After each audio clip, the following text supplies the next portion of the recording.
pues, riguroso de la época de 1890 hasta 1910.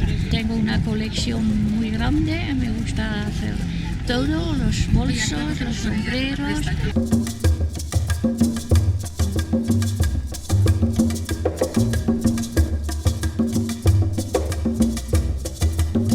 Pero estudiando un poco la historia e intentar hacerlo lo más fiel posible.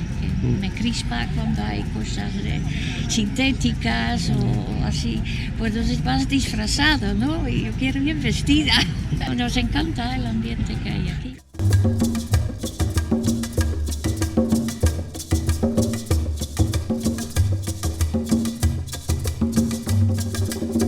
Pero ¿qué es lo que celebramos? Los que fueron y volvieron, porque otros fueron y no volvieron.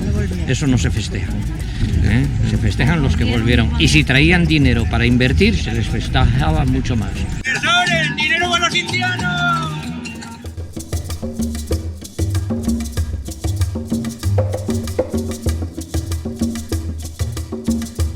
Los que venían ricos, sí, venían a su pueblo natal y entonces hacían la casona.